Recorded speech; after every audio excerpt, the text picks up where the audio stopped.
Okay, so now let's have sequences in series, arithmetic progression, and geometric progression. So what does it mean when we say sequence? So a sequence is a set or collection of numbers arranged in an orderly manner such that the preceding and the following numbers are completely specified.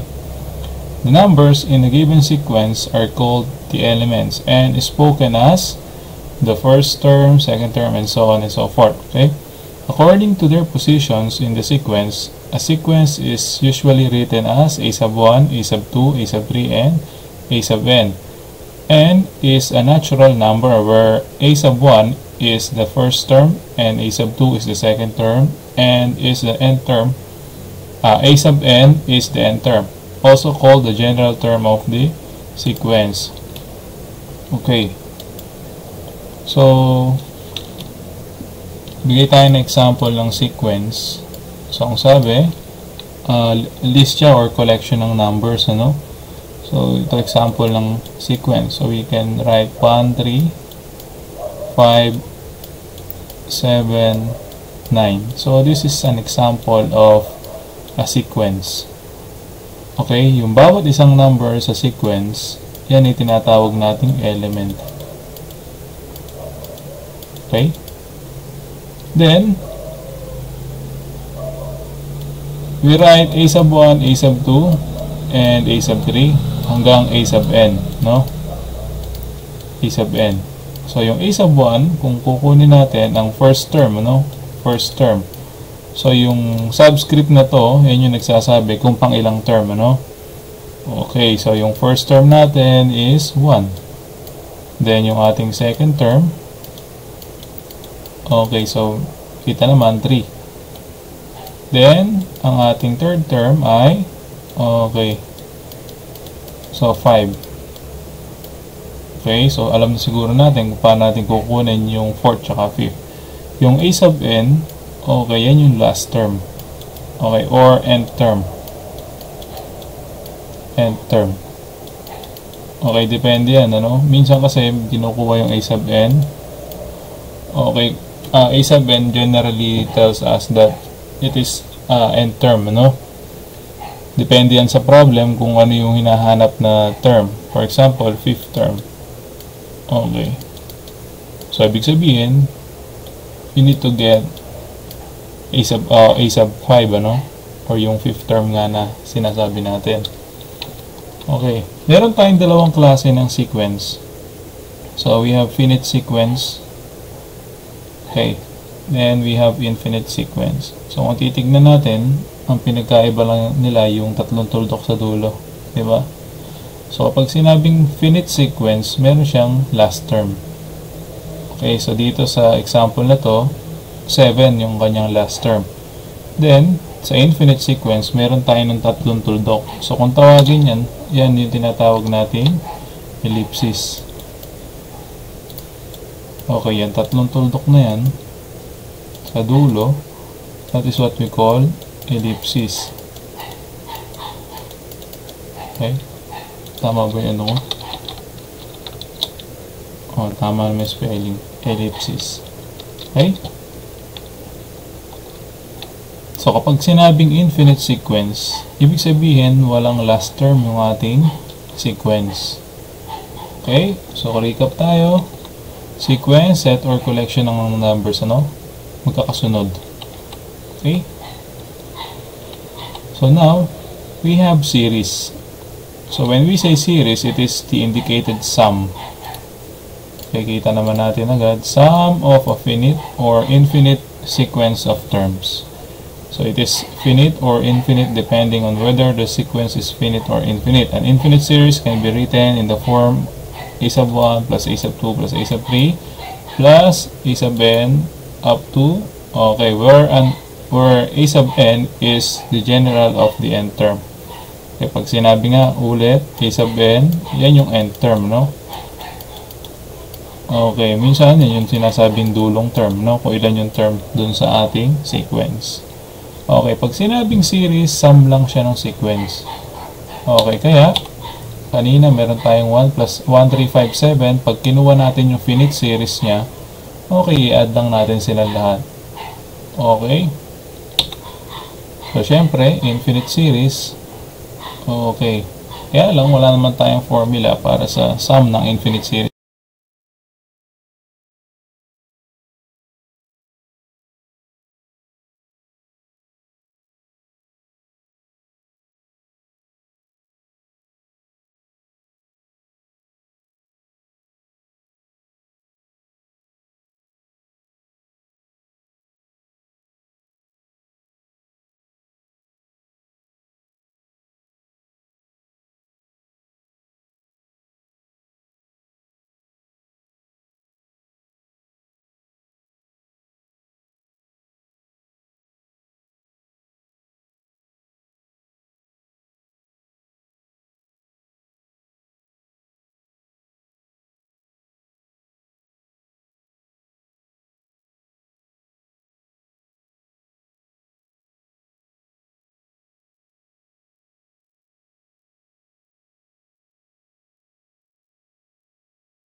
By adding the fixed number to the preceding term. Okay, alin yung fixed number na ina-add natin dun sa preceding term, no? Or dun sa first term. The number which is added in this manner is called the common difference. Okay? So, yung common difference, so kukuha natin yan, isusubtract natin yung term dun sa kanyang preceding term. For example, a sub 2. Ano ba yung sinusundan ni a sub 2? Okay, we have a sub 1. Diba? Parang a-atras ka lang ng isa. For example, meron ka a sub 7. Gusto mong kunin yung common difference. So, isusubtract mo lang yung a sub 6. Okay? So, paano naman nakukuha yung susunod na term? Halimbawa, you have first term a sub 1. So, para makuha mo yung a sub 2, or yung susunod na term, i-add mo lang yung common difference sa a sub 1. Okay? For example naman, you have a sub 3. So, meron ka ng a sub 2, di ba? A sub 2, dadagdagan mo lang ng d. But, yung ating a sub 2, yan lang ay equal sa a sub 1 plus d. Di ba? So, yan yung ating a sub 3. So, lumalabas, you have a sub 3 is equal to a sub 1 plus 2d. So, nangyayari, parang magiging paulit-ulit lang kung isa-substitute natin, di ba? Bawa, a sub 4 naman.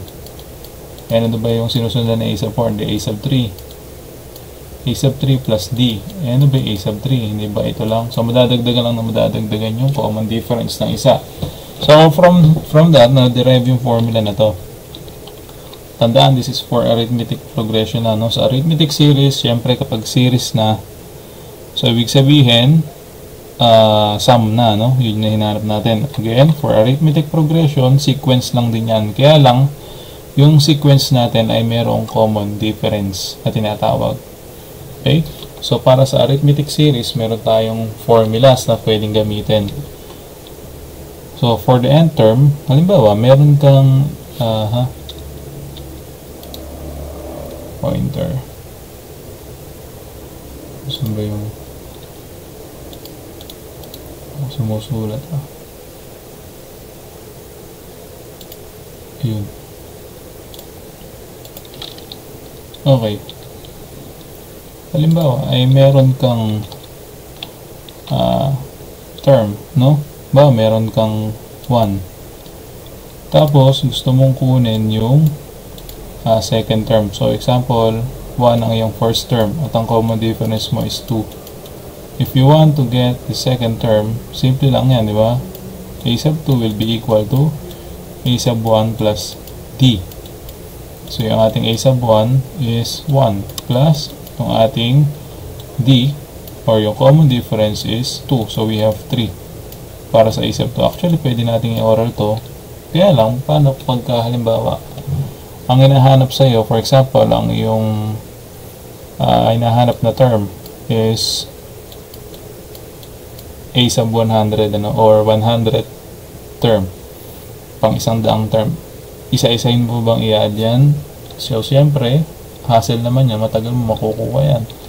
Okay, kaya meron tayong formula na gagamitin.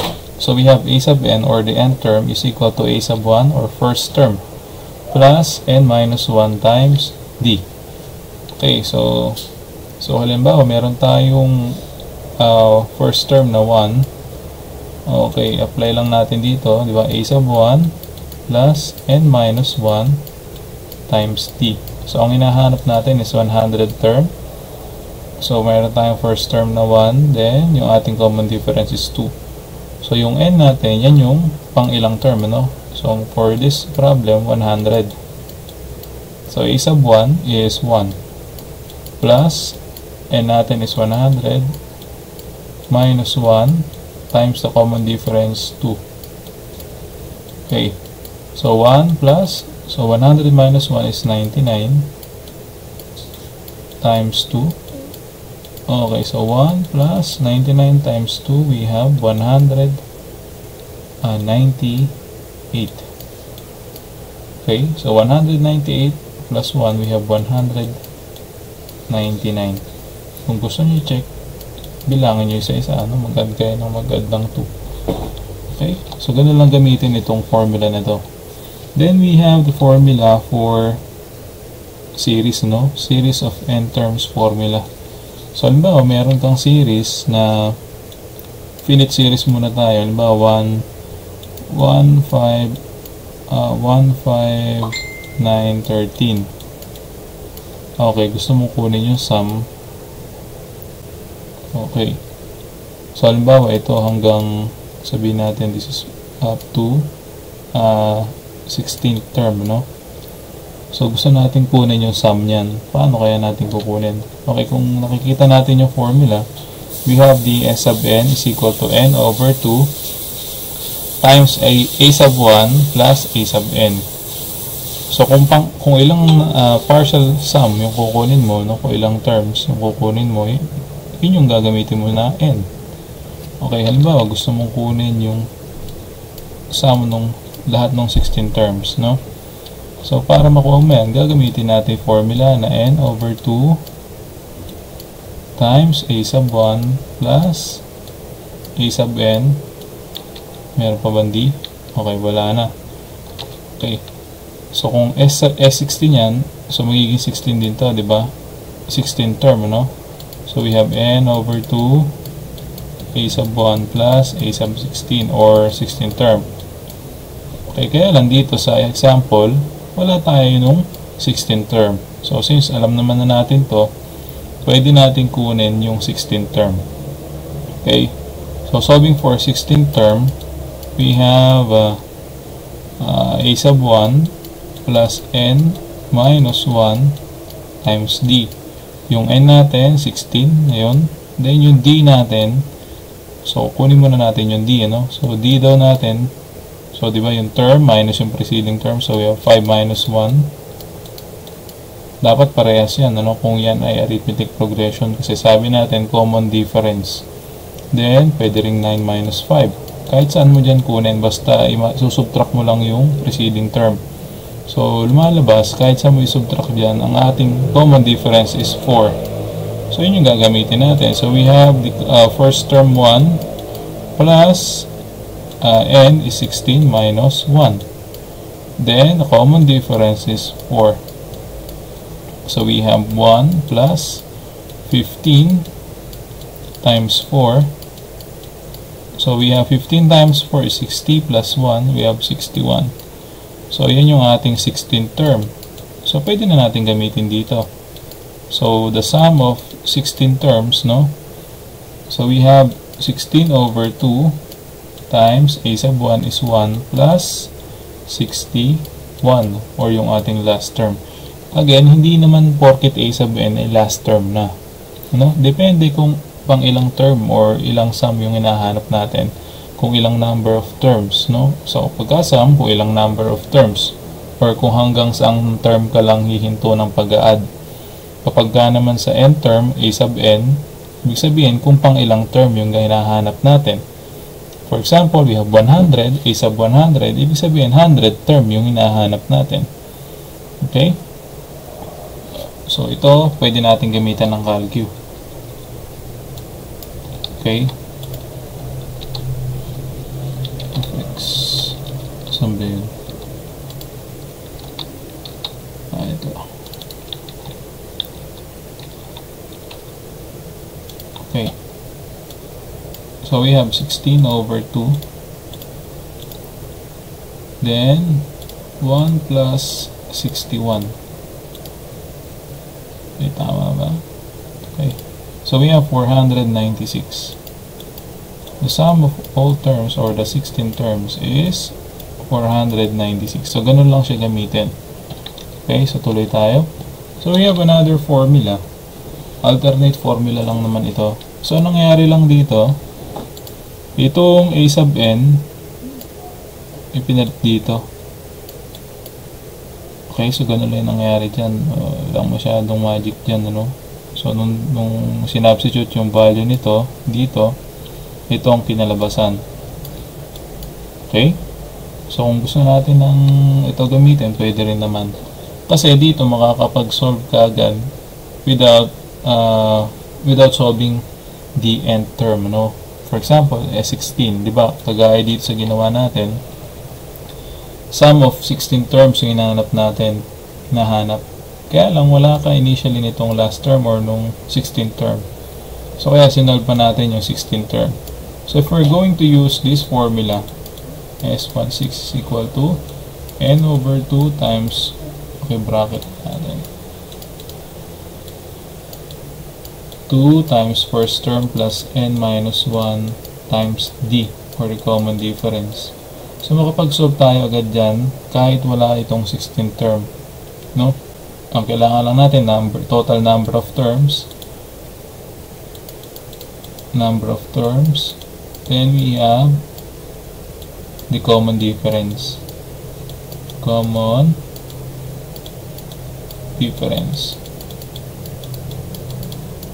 So ganun lang natin masasolve, no? So try natin. So we have n over 2, 16 pa rin, over 2 times 2 times 1 first term, diba? Then we have n minus 1, so we have number of terms 16 minus 1 times d. Okay, so yung common difference natin is 4. Okay, try na natin, pasok natin agad sa calcu yan. Okay, so 16 over 2 times 2, diba? 2 times 1 yan, so 2 lang din. Then 16 minus 1 is 15 times 4, so we have 496 din. So parehas lang, no? Kahit alin sa dalawa pwede mong gamitin, kaya lang depende sa pagkakataon. Okay, nasa inyo yan. Kung halimbawa gusto mo nung rekta na, ito na. Okay, nasa gagamit yan, ano? Okay. So, meron tayong examples dito, mag-solve tayo regarding arithmetic series and arithmetic progression. Okay?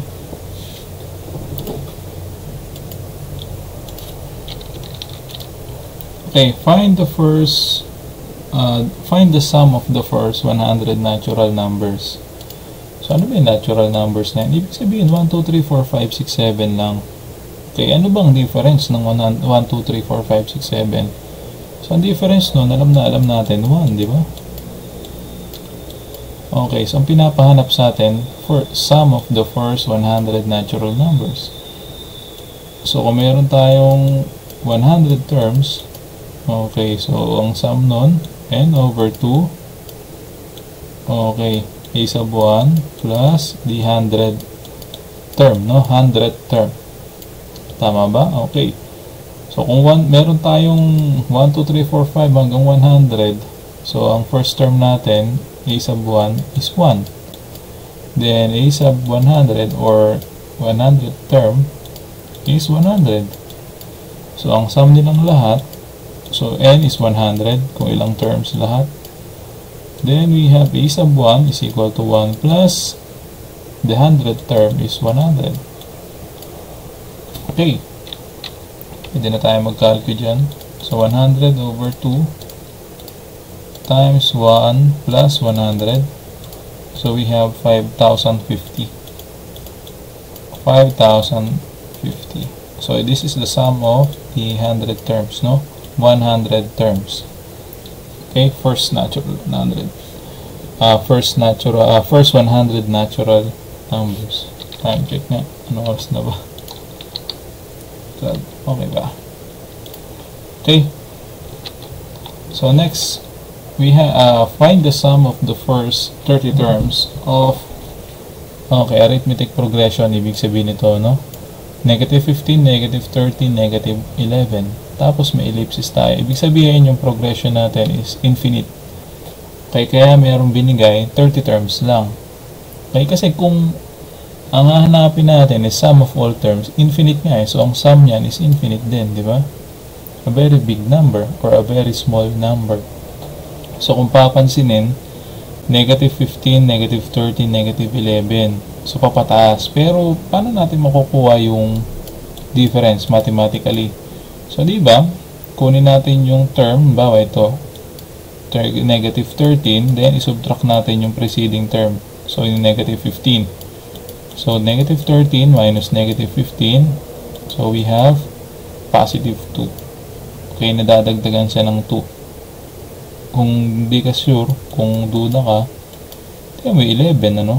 Negative 11 minus negative 13 since yun yung kanyang preceding term. So we have positive 2 pa rin. So ang common difference natin is 2. So kunin natin yung sum ng first 30 terms. Knowing the first term, okay, so mas mainam gamitin natin dito yung alternate formula. 2a sub 1 para no need to solve for the 30th term, no? So n minus 1 times d. N over 2, so yung n natin, since 30 yan, 30. Okay? 30th term. Okay? So 2 times the first term is negative 15 plus n, so 30 minus 1 times the common difference is 2. Solve natin sa calcul. Okay. So we have 30 over 2 times 2 times negative 15 plus negative 30 minus 1 is 29 times 2. So we have 420. So the sum of the first 30 terms, so yung unang 30 terms is 420. So ganoon na siya kadali. Walang kahirap-hirap, no? Okay, so next, if the sixth term of an arithmetic progression is 12 and the 12th term is 48, find the first term. So ito, may binigay na yung arithmetic, sixth term ng arithmetic progression. Kasi may common difference pa rin is 12. Tapos yung 12th term is 48. Okay? So yung pang 12 daw is 48.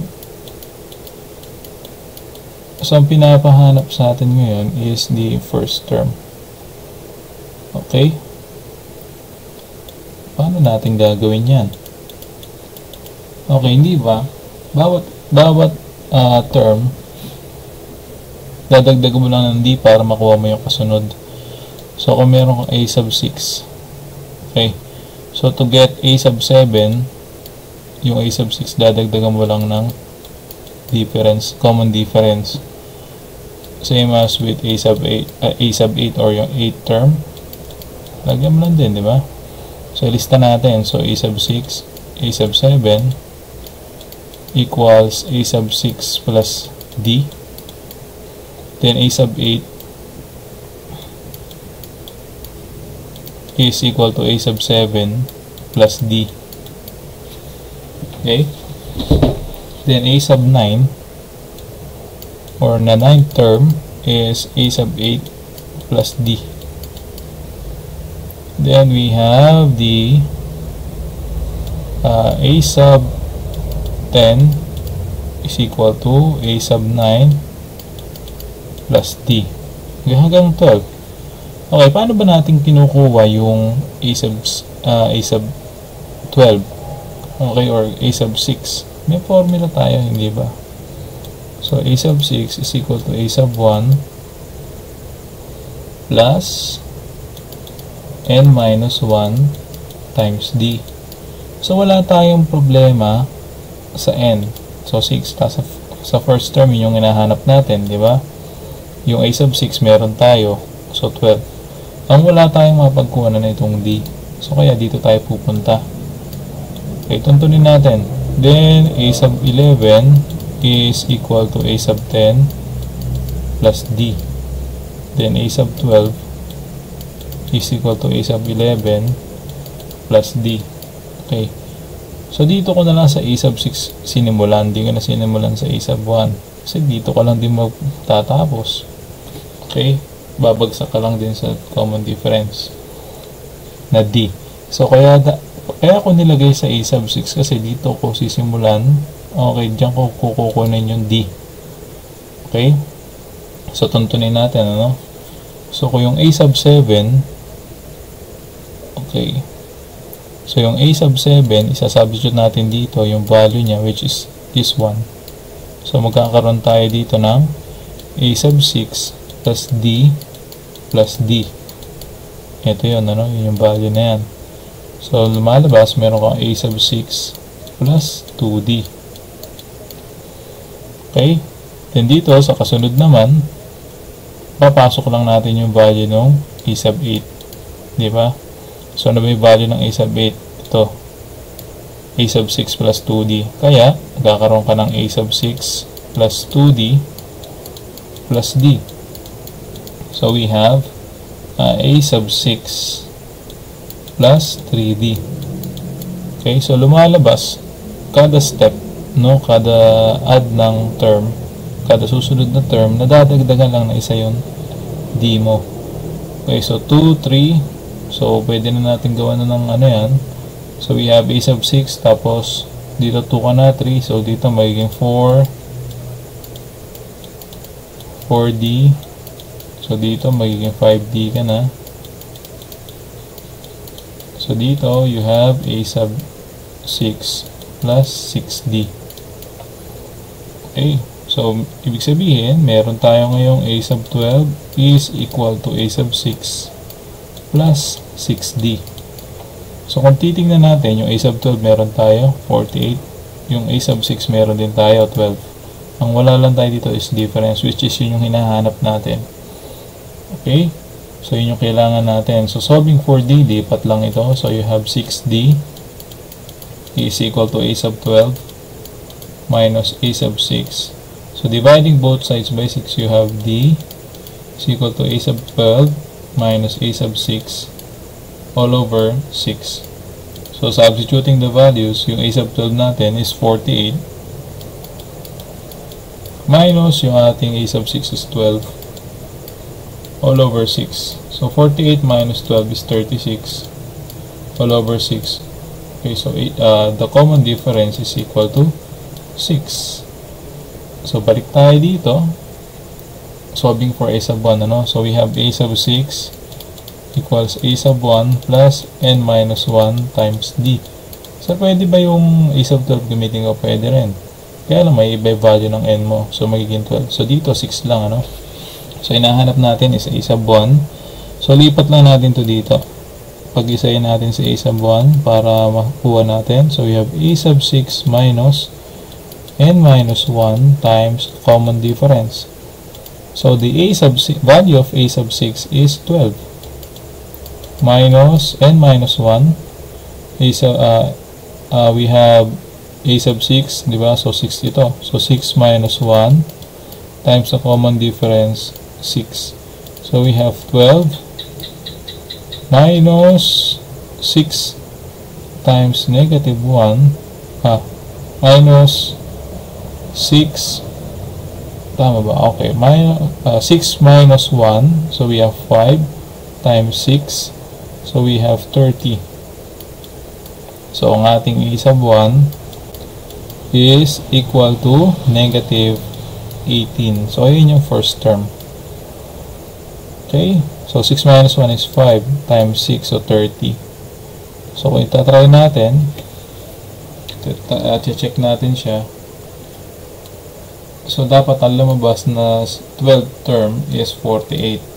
Diba? So, first term is 18 plus n minus 1. So, yung 12th term, 12 minus 1 times the common difference na 6. So, 48. So, tama yung nakuha natin na negative 18 yung first term. Okay? Diba? Okay. So, pwede rin naman word problem yung dito sa arithmetic progression, ano? Ito, example. So, a falling object starting from rest. Kailan, check ko lang baka din na nagre-record. Yun.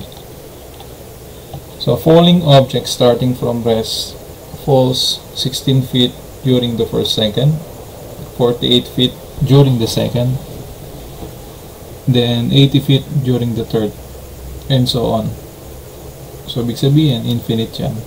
Okay? So, find the distance it falls during the 12th second, and the total distance it falls during the first 12 seconds. Okay, so hinahanap dito yung una, the distance it falls during the 12 second. Okay, and the total distance it falls during the first 12 seconds. So, i-add mo lang yung 12 na measurements ng height. Hindi total distance yun, ano? Okay, kasi meron kang nire-record. Sa unang segundo doon, naka 16. Then yung pangalawa, 48. Okay, then pangatlo, naka 80 ka. And so on. Okay? So, ang hinahanap sa'yo, gano'n nakahaba yung, or gano'n nakalayo yung na-travel niya nung 12 second na.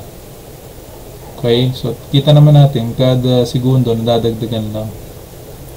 Okay, then the total distance it falls during the first 12 seconds. So medyo tricky yung tanong, baka mapagkamukha mo. Kasi bawat segundo nire-record mo yan eh. Okay, so dito sa pangalawa, yung sum yung hinahanap dyan. Okay? So solve natin. So hinahanap yung 12 o yung pang 12 term, no? So we have the common difference. So 48 minus 16. So that is equal to 32. So check mo doon sa isa.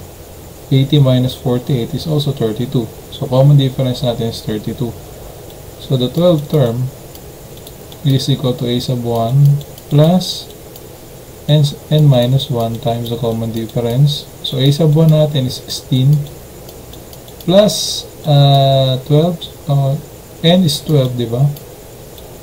Since 12 term yan. Minus 1 times the common difference, 32.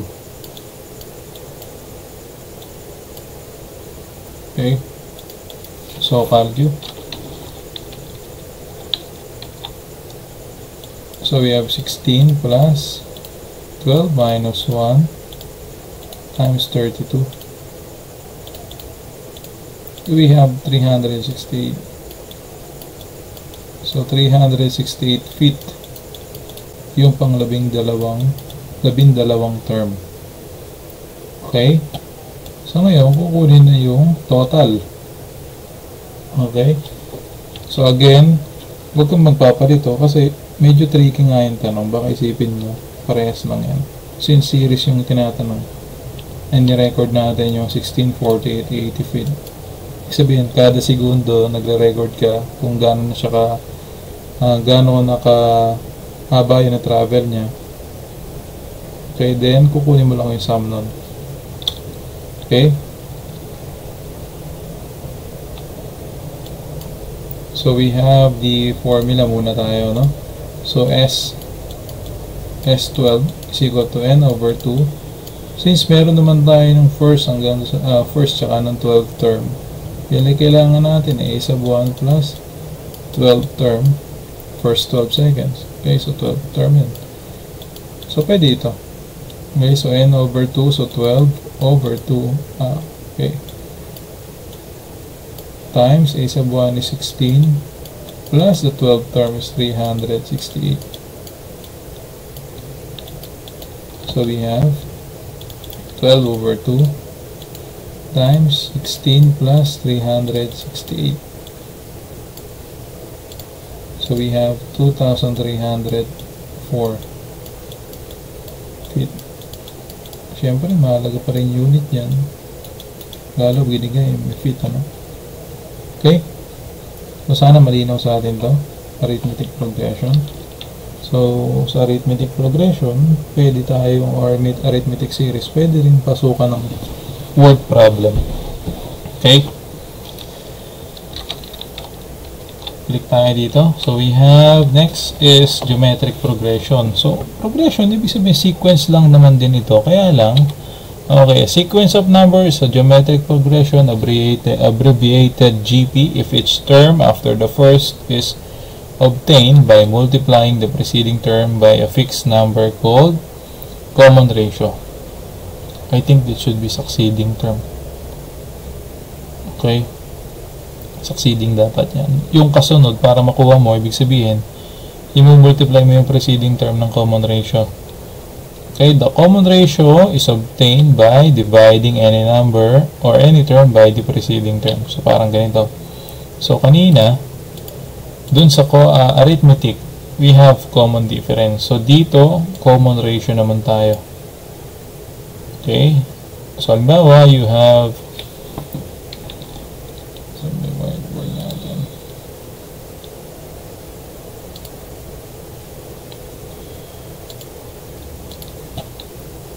Okay. Halimbawa, dito sa arithmetic, geometric progression, so, to get A sub 2, multiply mo lang yung A sub 1 ng common ratio na R. Common ratio. And so on and so forth, no? Paulit-ulit lang minumultiply yung R para makuha yung kasunod. Or yung common ratio, no? Para makuha mo yung next term. So, para naman masolve yung common ratio, i-divide mo lang yung any term maliban sa first term, syempre, yun yung una. Wala namang preceding term doon. Doon sa yung any term ng preceding term niya. Bawa, A sub 10. Kahit A sub 10 pa yan, pang di-divide mo lang yung sinundan niya, A sub 9. Okay? So, pwede rin A sub 3 over A sub 2. Okay, so ganun lang pagkuha ng common ratio. So, meron tayong tinatawag na okay, infinite din tsaka finite geometric progression. Okay? So, example natin ng geometric progression, dapat meron kang common ratio. So, for example, you have 2, 4, 8, okay, 16. Okay? So, makita natin, 2, 4, 8, 16 siya. Kung kukunin mo yung ratio niya, so you have 4 over 2. So that is equal to 2. Pwede try mo to 8 tsaka 4. So you have also 2. Then 16 over 8. 2 rin yan, ano? Okay, huwag kang magkakamali na 2, 4, 6, 8 maggaganon ka, mag-skip counting kayo by 2. Arithmetic progression nyo kasi common difference is 2. Pero ito, 2, 4, 8, 16. So, yung bawat term, multiply mo lang sa common ratio na 2 para makuha yung next term. Okay? So, kapag may ellipsis din, okay, infinite progression yan. Ngayon, yung progression natin, geometric progression, and also yung arithmetic, pwede yan, function of, I think yung geometric progression natin, pwede yan function of n lang. Okay? So, yung a sub n natin is just a function of n. Okay? Hanggang meron kang 2. Okay? So, 2 times n. So, kahit anong term na yan, ano? Papalitan mo lang yung n, depende sa number of term. Kung pang ilan yung term na hinahanap.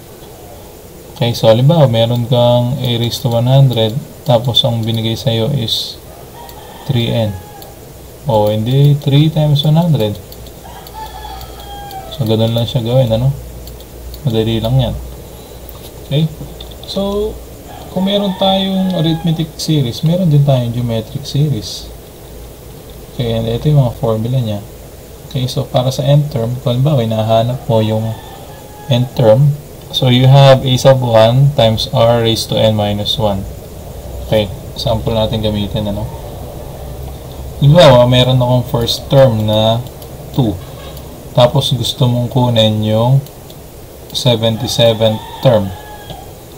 Okay, ang common ratio, halimbawa, is 3. Iisa-isayin mo ba yan? Okay, may formula tayo dyan. So, we have a sub 1 times r raised to n minus 1. Okay? So, substituting the values, a sub 1 is 2, the common ratio is 3, times n raised to n minus 1. So, yung n natin is 77 minus 1. Okay, sa calcu kaya yan. Bilis lang sa calcu nito. Okay. Kung magmamano-mano ka, bahala ka na. 77 minus 1. So, we have 3. Kita mo, napakalaki. Para makuha natin. Okay, liliitan ko para madaling isulat. So, gawin natin 77 term. Okay, gawin natin 16th term lang. Para mukhang totoo. So, 16. So, sobrang laki, di ba? So, 2 times 3 raised to 16 minus 1. So, we have 2869, 7814. 2869, 7814. Okay, yan yung pang 16th term. Baka sabihin mo, hindi gumagana ito. Try natin, no? Yung formula, kapag gumana sa maliit, gagana rin sa malaki yan. Okay, a sub 1. So, sabihin natin 5th term lang. Pang 5. Okay. So, a sub 5 lang hinahanap natin. O di, kung ang a sub 1 mo 2, so a sub 2 mo is 2 times 3. We have 6. Then we have a sub 3, 6 times 2, that is 12. Then a sub 4, okay. So 12 times 6, di ba? 12 times, sorry, mali na ako ng So this should be 3. Common ratio. 6 times 3 is 18. Okay. Then 18 times 3.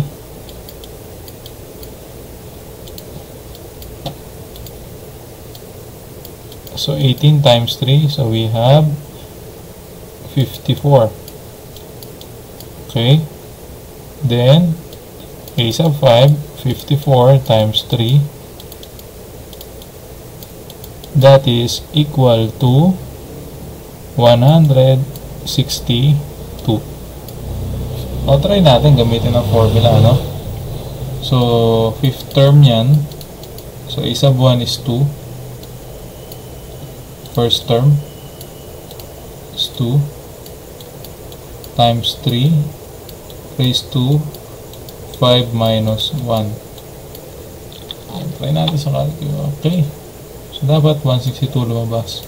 So, 2 times 3 raised to 5 minus 1. So, we have 162. So, yun, gumagana naman siya. Legit naman yung formula. Okay, so ganun lang gamitin yung formula na yan, ano? Substitute ka lang. Okay, basta lang alam mong hanapin yung mga term na binibigay. O yung bawat isang term, kilala mo dun sa formula.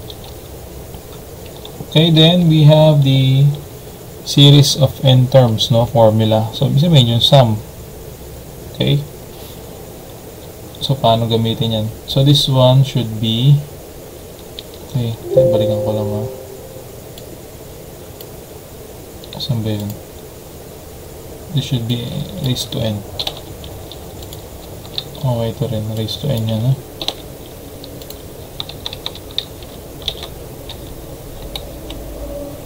Okay. So, para naman sa series, so we have s sub n is equal to a sub 1 times the ratio of r raised to n minus 1 over r minus 1. Okay. So, paano natin gagamitin yung formula na yan? So, madali lang. So, yung formula na s sub n is equal to a sub 1 times r sub n minus 1 all over r minus 1. Okay. So, kung ilang terms. Halimbawa, meron kang... Okay, gamitin na rin natin to. So, meron kang 5 terms. 162 ang dulo.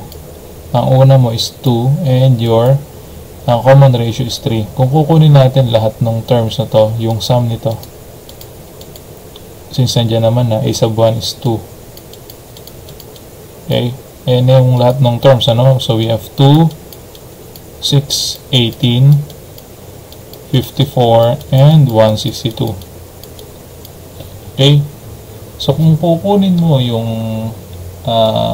sum of the first 5 terms of this geometric progression, ang first term mo is a sub 1, 2, okay, then your common ratio is 3 times raised to n, which is 5, minus 1 all over 3 minus 1 common ratio.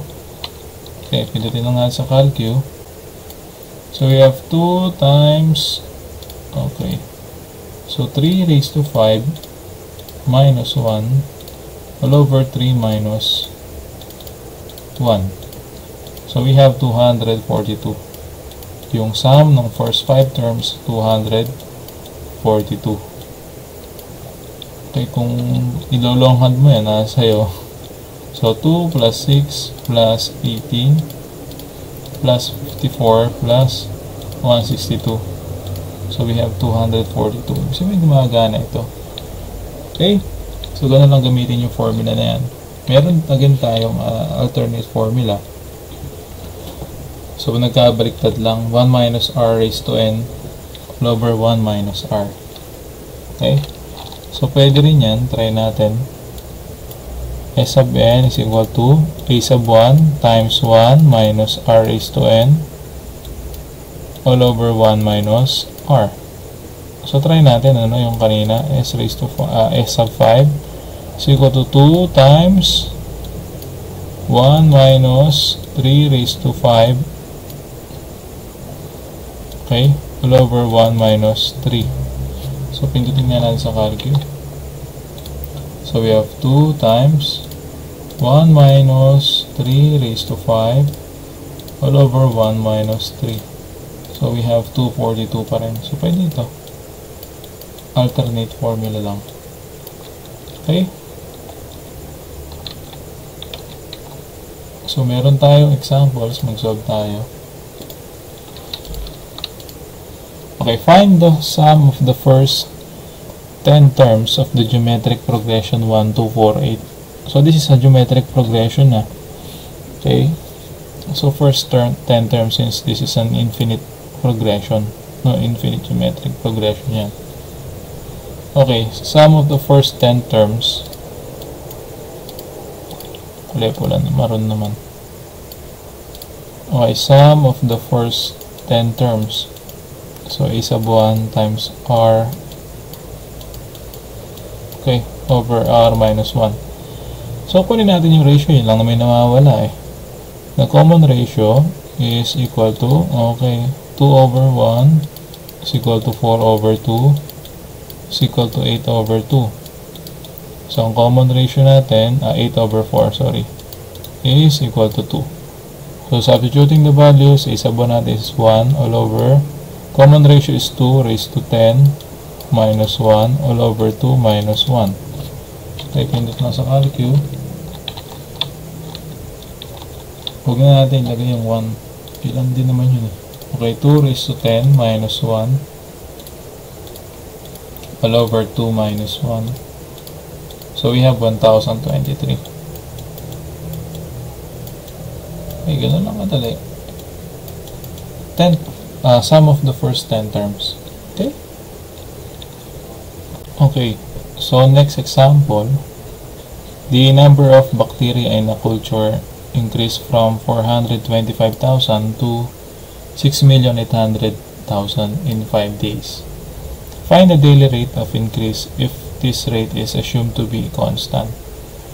So, paano natin solve ito using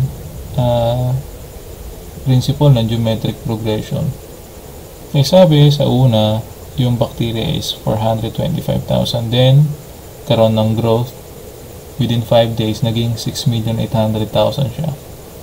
So, pinahanap sa atin is the daily rate of increase. Araw-araw, ilan yung dadagdag? Okay, so yung rate niya is assumed to be constant. Okay? So, lumalabas, first term natin dyan is 425,000. Then, yung ating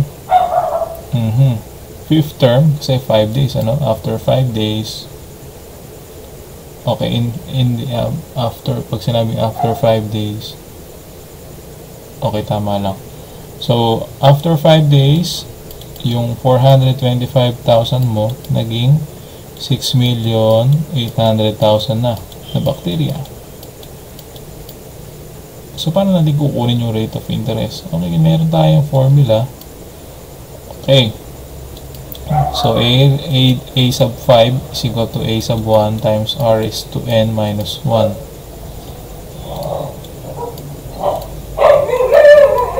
Okay. So, solving for R. Okay. So, we should divide both sides by A sub 1. So, we have now A sub 5 over A sub 1 is equal to, teka lang, nagre-record ba? Ayun, nagre-record naman siya. Is equal to R raised to N minus 1. Okay, so lumalabas, meron tayong okay, so N, ano, meron tayong given na N, that is 5. So, solving for N, harap na aso kayo ngay, gabing-gabi eh. Okay, so substitute lang natin yung values. So, A sub 5 is 6,800,000. Then, A sub 1 is 425,000. So, yung R yung hinahanap natin. Then, N is 5, di ba? Minus 1, we have 4. Okay, o baka nalito yung N, di ba? So, we have 5 minus 1. So, magiging 4. Ayun. Then, to solve for R, you get the fourth root of both sides. So, R is equal to, so for the common rate of increase, I mean. Okay. So, fourth root lang daw ng cube root yan. Then, yun. Fourth root ng 6,800,000 all over 425,000. So, we have 2. Okay. So, yung rate niya is, growth rate is 2. Araw-araw nadodoble yung ating bacteria. Okay. Next, Find the sum of all terms of the geometric progression. 1/2, 3 over 8, 9 over 32. Kaya lang, isa rin, infinite yan eh. Diba? Diba ang sum ng infinite progression, infinite din. Again, take note pagka arithmetic progression tayo, sabihin nadadagdagan or nababawasan, pwedeng negative kasi yung ating common difference. But, either ways, okay, yung ating sum is infinite, no? Negative infinite or positive infinity. Ngayon, this is a infinite geometric progression. Okay, balik tayo sa PowerPoint. So, meron tayong tinatawag na infinite geometric progression, wherein yung ating common rate common rate nga ba tawag? Nalimutan ko na agad. Common ratio. Ayun, common rate tuloy. Okay. Wherein the common ratio, saan ba yan? Yun. Wherein the common ratio R is greater than negative 1 and less than 1. Okay, nasa gitna ng negative 1 and 1, ano? Ibig sabihin, ano yan? Pwede may as fraction. Okay? So, pwede ka makakuha ng sum yan kasi habang minumultiply mo ng fraction yung isang number, papaliit ng papaliit hanggang mag-approximately equal to 0 siya. Okay, kapag sobrang daming beses mo nang minumultiply yung isang number ng fraction hanggang sa lumiit na lumiit, magiging na lang yun, approximately equal to 0 or negligible. Kahit idagdag mo pa siya na idagdag, sobrang liit na nung mga kasunod na terms. So, halos hindi na nadadagdagan yung term mo. So, meron tayong formula para dun. So, sa sum ng infinite geometric progression, paano namin malalaman, sir, kung infinite yun? O, di may yung tatlong tuldok sa dulo. So, we have S sub n, or the sum of all terms, is equal to A sub 1, all over 1 minus R. Wherein yung ratio is greater than negative 1 and less than 1. Okay? So, ano ba mangyayari, sir, pag nag-equal sa 1? O, di magiging infinite. Okay? Kasi, hindi na hindi na papaliit. Padagdag ka na ng padagdag ng isa. Okay, dapat less than 1 or greater than negative 1. Okay.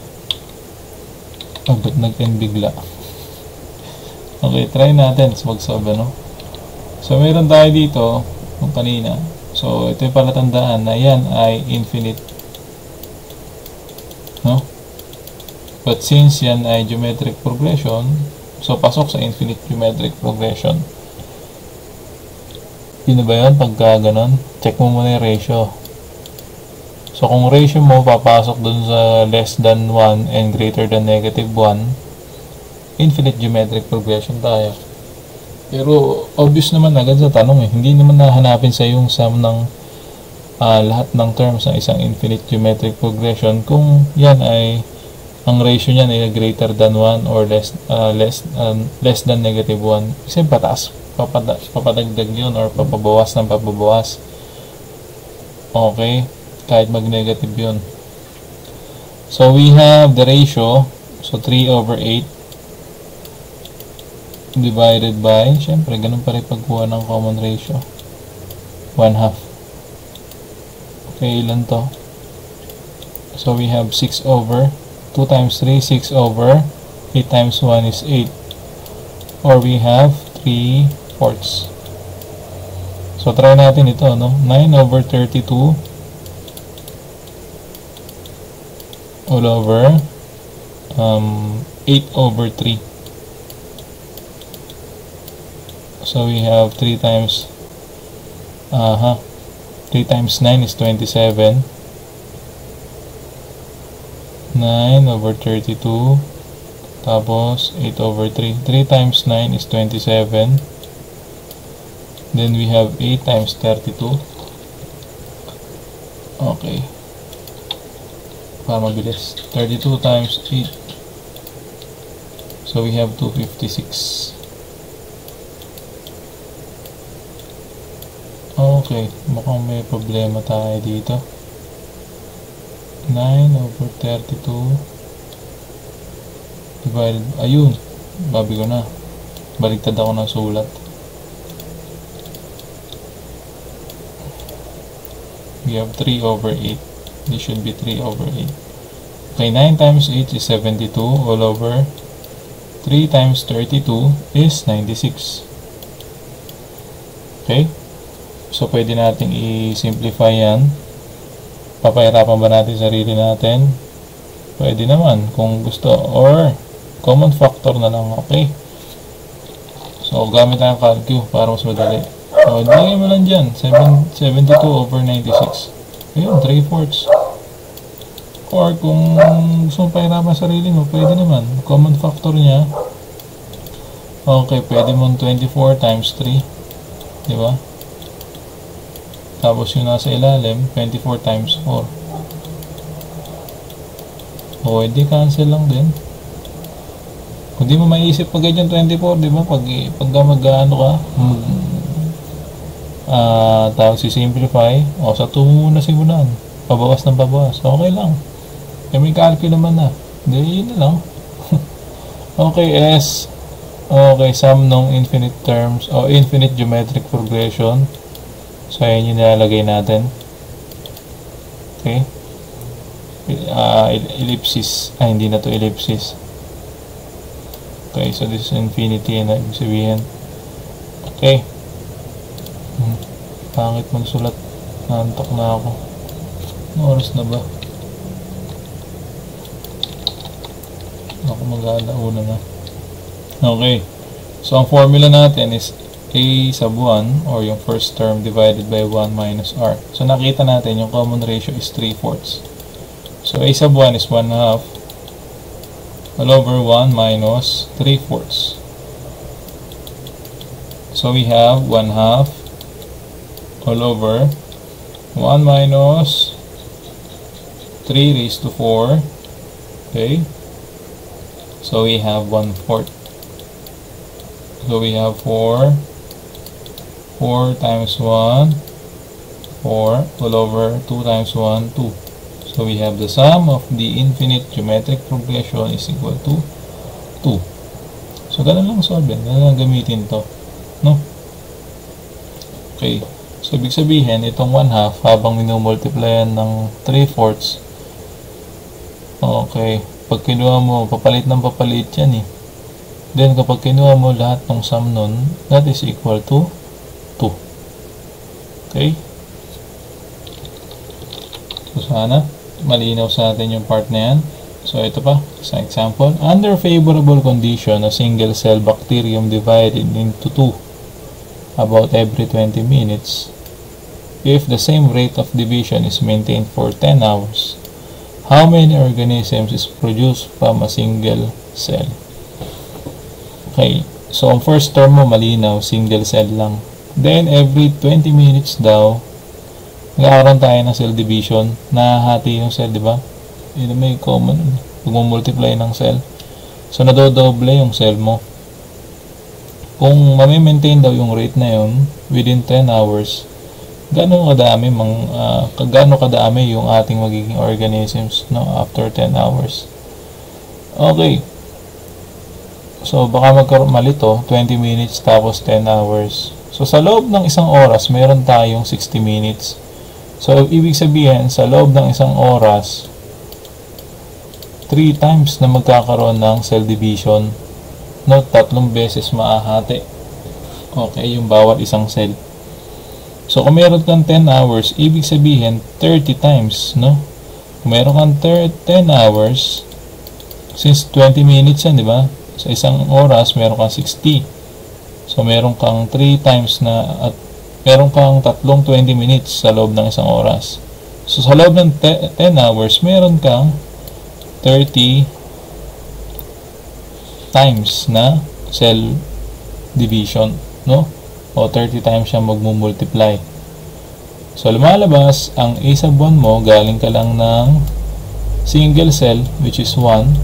Okay, then, number of terms, okay, ilang beses? 30 times. At ang rate, anong rate nito? O, edi 1/2. 1/2 ba? Mali. Okay. Hindi porket cell division, ibig sabihin, di-divide mo na. Nadodoble nga eh, di ba? Okay, so 2. Nadodoble yung iyong cell kada 20 minutes. Okay, so kung galing ka ng 1, meron kang 30 times na magsa-cell division. Ilan ang mangyayari yan? Parang isa, di ba? After 20 minutes, madodoble. After 20 minutes ulit, madodoble ulit sila. Mga anak. Di ba? Ganun yan eh. So, we have now, okay, A sub 30. Okay? So, gaano kadami sila? Lahat. Okay, how many organisms is produced from a single cell? Okay, so kapag kinuha mo yung A sub 30, okay, A sub 1 is equal to A sub 30 is equal to A sub 1 times R raised to N minus 1. Okay, pag kinuha mo yung A sub 30, ibig sabihin, bawa, dito, ito yung A sub 1, ito yung A sub 2, ito yung A sub 3. Kung kinuha mo yung A sub 3, ito lang yung makukuha mo. Kung ilang perasong bacteria dun sa pangatlo na cell division. Ngayon, ang tinatanong, how many organisms is produced from a single cell? Kaya gaano karami lahat? So, lumalabas, sum yung hinahanap natin, hindi yung 30th term. So, S30 is equal to A sub 1 times Rn minus 1, R raised to N minus 1 all over R minus 1. Okay? So, the 30th term, the sum of the 30 terms, no? Or the total organisms produced from single cell. So, A sub 1 is 1, then the ratio is 2 raised to 30 minus 1 all over 2 minus 1. So, mangyayari, 1 lang ito. 1 lang din ito, di ba? So, parang ito lang yung sino-compute mo. Ba't ba yan? Okay. So, 2 raised to 30 minus 1. We have, okay, 107 374 1823. So, yun yung sum ng lahat ng bacteria. Okay?